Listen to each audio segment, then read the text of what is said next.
warahmatullahi wabarakatuh. Perkenalkan, nama saya Nur Asri Atmaja dari Universitas Muhammadiyah Surakarta. Saya akan menjelaskan tentang persyaratan model sistem. Tugas ini saya buat guna memenuhi persyaratan tugas analisis dan desain sistem.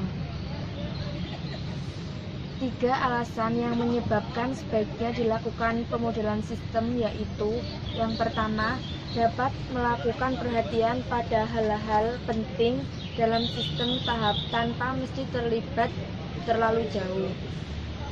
Yang kedua, untuk mendiskusikan perubahan dan koreksi terhadap kebutuhan pemakai dengan resiko dan biaya minimal. Yang ketiga, menguji pengertian penganalisa sistem terhadap kebutuhan pemakai dan membantu pendesain sistem dan pemrograman membangun sistem. Tetapi ada banyak bentuk model yang dapat digunakan dalam perancangan sistem, antara lain model narasi, model prototipe, model grafis, dan lain-lain. Dalam hal ini tidak jadi masalah model mana yang digunakan. Yang jelas harus mampu mempresentasikan visualisasi bentuk sistem yang diinginkan pemakai. Karena sistem akhir yang dibuat bagi pemakai akan diturunkan dari model tersebut. Perangkat yang digunakan untuk memodelkan suatu sistem diantaranya adalah ada 4, yaitu yang pertama konteks diagram, yang kedua data flow diagram, yang ketiga kamus data, dan yang keempat spesifikasi proses. Yang pertama, konteks diagram atau diagram konteks. Konteks diagram merupakan kejadian tersendiri dari suatu diagram alir data, di mana satu lingkaran merepresentasikan seluruh sistem. Konteks diagram ini harus berupa suatu pandangan yang mencakup masukan-masukan dasar, sistem-sistem, dan keluaran. Yang kedua, kita akan membahas data flow diagram. 4 simbol dasar yang digunakan untuk memetakan gerakan diagram aliran antara lain adalah: yang pertama ada external entity atau entitas atau terminator. Suatu entitas dapat disimbolkan dengan suatu notasi kotak. Kotak ini digunakan untuk menggambarkan suatu entitas eksternal atau bagian lain sebuah perusahaan, seorang, atau sebuah mesin yang dapat mengirim data atau menerima data dari sistem. Entitas ini disebut juga sumber atau tujuan data dan dianggap eksternal terhadap sistem yang sedang digambarkan. Yang kedua, data flow atau arus data. Suatu arus data dapat disimbolkan dengan menggunakan suatu notasi tanda panah. Tanda panah ini menunjukkan perpindahan data dari satu titik ke titik yang lain, dengan kepala tanda panah mengarah ke tujuan data. Karena sebuah tanda panah menunjukkan seseorang, tempat, atau sesuatu, maka harus digambarkan dalam kata benda. Yang ketiga ada proses. Bujur sangkar dengan sudut membulat atau lingkaran digunakan untuk menunjukkan adanya proses transformasi. Proses-proses tersebut selalu menunjukkan suatu perubahan di dalam atau perubahan data. Yang keempat ada data store atau penyimpanan data. Data store dilambangkan dengan bujur sangkar dengan ujung terbuka yang menunjukkan penyimpanan data. Mengecek kesalahan diagram. Sejumlah kesalahan bisa terjadi saat menggambar diagram aliran data. Beberapa kesalahan yang umumnya terjadi adalah: yang pertama, lupa memasukkan suatu aliran data atau mengarah kepala anak panah pada arah yang salah. Yang kedua, menghubungkan penyimpanan data dan entitas-entitas eksternal secara langsung satu sama lain. Yang ketiga, aliran data atau proses-proses pemberian label yang tidak tepat. Yang keempat, memasukkan lebih dari 9 proses pada diagram aliran data. Yang kelima, mengabaikan aliran data.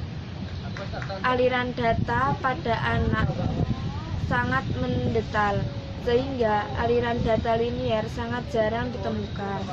Yang keenam, menciptakan analisis yang tidak seimbang. Mengembangkan diagram aliran data logika.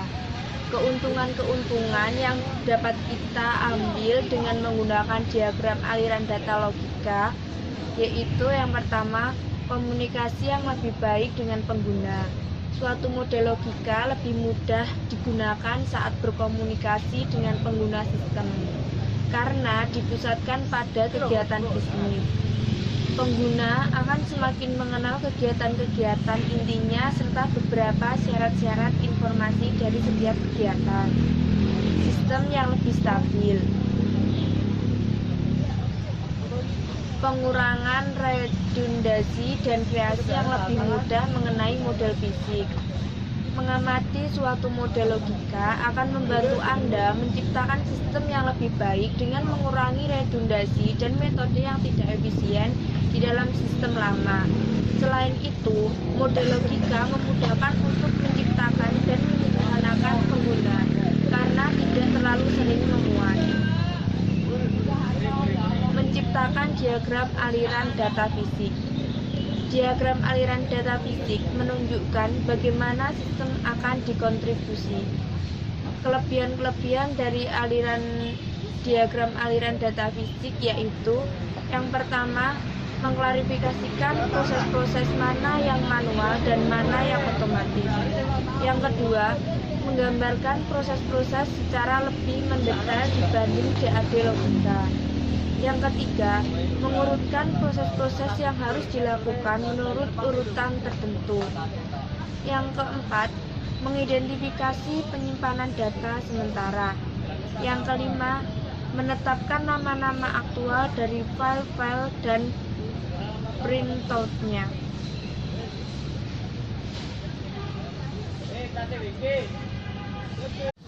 Saya akan lebih menjelaskan lagi tentang bagaimana mengecek kesalahan diagram.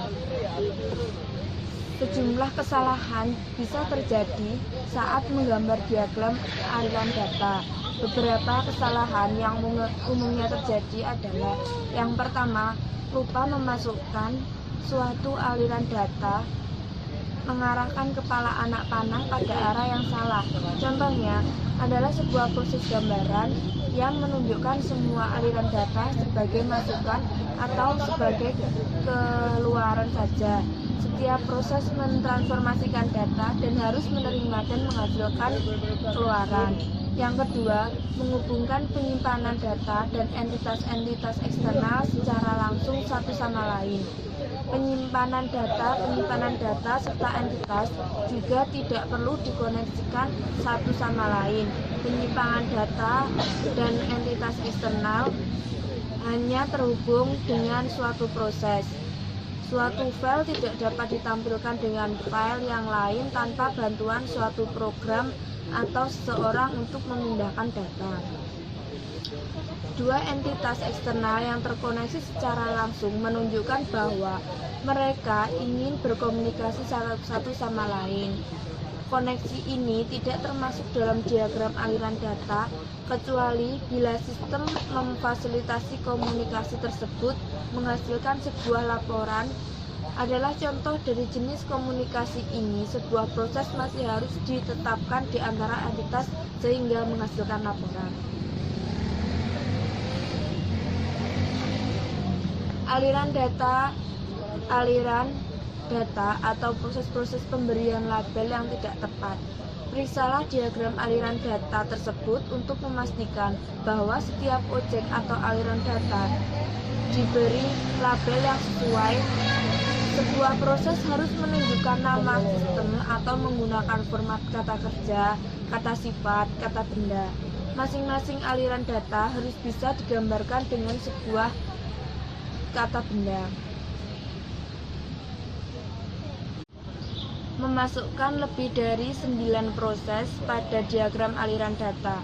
Memiliki terlalu banyak proses yang menciptakan suatu diagram yang kacau akan memusingkan untuk dibaca dan malah menghalangi komunikasi. Bila melibatkan lebih dari 9 proses dalam suatu sistem kelompokan. Beberapa proses yang bekerja bersama-sama di dalam suatu subsistem dan letakkan mereka pada suatu diagram anak. Yang kelima, mengabaikan aliran data. Aliran data pada anak sangat mendetail, sehingga aliran data linear sangat jarang ditemukan. Contohnya dari gambar di bawah. Contohnya, pada proses menghitung jumlah pemotongan pajak memerlukan jumlah tanggungan yang dimiliki pegawai dan suku bunga pemotongan pajak sebagai masukan sama halnya dengan proses gaji bersih. Yang keenam, menciptakan analisis yang tidak seimbang. Masing-masing diagram anak harus memiliki masukan dan aliran data keluaran yang sama seperti proses induk. Pengecualiannya adalah keluaran minor, seperti jalur-jalur kesalahan yang hanya dimasukkan pada diagram anak. Sekian presentasi yang bisa saya sampaikan, semoga bermanfaat. Wassalamualaikum warahmatullahi wabarakatuh.